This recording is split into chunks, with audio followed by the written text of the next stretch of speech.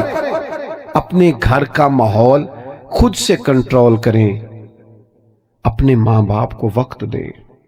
آپ کہتے ہیں میں دوائی وقت پہ دیتا ہوں ابا جی کو، اماں جی جب کہتی ہیں میں کپڑے لا کے دیتا ہوں، اماں جی کو فون کریں۔ اس طرح یاروں کو کہتے ہو نا آج روٹی نہیں کھانی میں آؤں گا کٹھے چلیں گے، اماں کو فون کریں، اماں آج تساں پکانی تے میں تاں کھانی، کہیں اماں سے، اسے دوائی نہیں لینی پڑے گی، طبیعت ٹھیک ہو جائے گی۔ ابا جی کو کہیں کہ ابا جی آج شام جب تک میں نہ ہوں آپ نے کھانا نہیں کھانا، میرا دل کرتا ہے، بڑے دن ہو گئے کٹھے روٹی کھائیں گے، یہ کہیں والد صاحب سے، اس دن ان کو شاید بلڈ پریشر کی گولی نہ کھانا پڑے۔ ہم نے چیزوں کو محبت سے لینا اور حکمت سے لینا ہی چھوڑ دیا ہے۔ میں پیسے دیتا ہوں، میں خرچہ دیتا ہوں، تو جب تو نہیں دیتا تھا تب بھی ان کا گزارا ہوتا تھا، جب تو بچہ تھا تب بھی یہ کپڑے پہنتے تھے۔ انہیں وقت دے، ان کے پاس بیٹھ، ان سے پیار کر، ان کی بات سن، ان کی دل جوئی کر، ان کے ساتھ وقت گزار۔ یہ کریں گے تو انشاءاللہ چیزیں بڑی جلدی بہتر ہو جائیں گی۔ میرا رب فضل کر دے، ہمیں توفیق دے تاکہ ہم دانائی کے ساتھ آگے بڑھ سکیں۔ اللہم صلی علی سیدنا و مولانا محمد معدن الجود والکرم وآلہ وبارک وسلم۔ اللہ مختصر وقت میں خوبصورت بزم سجائی گئی اپنی بارگاہ میں قبول فرما۔ جن دوستوں نے محنت کی ہے، جو اتنی بڑی تعداد میں تشریف لائے، اللہ سب کو لمحہ لمحہ برکتیں عطا فرما، رزق میں، مال میں، جان میں، عزت میں، آبرو میں، اور سب سے بڑھ کے دین کے ذوق شوق میں برکت پیدا کر دے۔